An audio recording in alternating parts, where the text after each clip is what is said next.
because people talk about sort of this Rand Paul situation. He's in the news again today.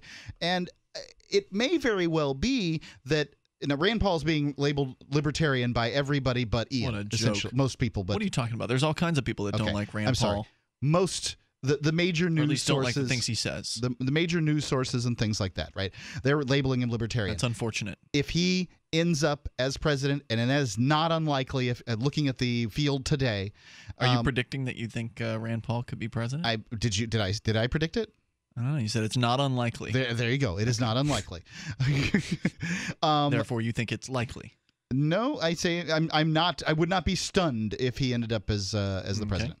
So, and I have reasons. If you want to go into that, I don't think you do. So, if he ends up as president, he's gonna have 4 years to make the U.S. some kind of liberty paradise.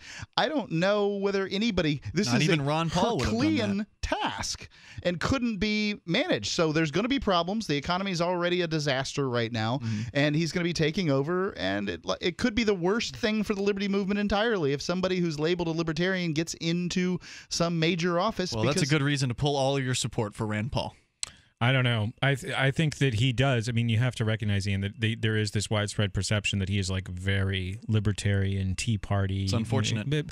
But it's true. And I say, and I'm kind of a conspiracy guy, but if he gets elected president, run, right? Because they're handing him the ball at the time that the whole football stadium falls off the cliff, so he can take the blame for it. I mean, that's what I would say. I don't believe at all that presidential elections are legitimate. I think we've seen evidence in the past 15 years that they're not perfectly legitimate. And anyway, like maybe that's not good advice if Rand Paul gets elected president, run. But I would be nervous about what would be coming next. And I thought that with... Where would you run to? What do you mean by run? You don't have to really run. Run allegorically? You don't have to run anywhere. I'm just saying, like, that might be a sign that the entire system is coming down. Free Talk Live, 7 nights a week from 7 to 10 Eastern, live on the Liberty Radio Network at LRN.FM.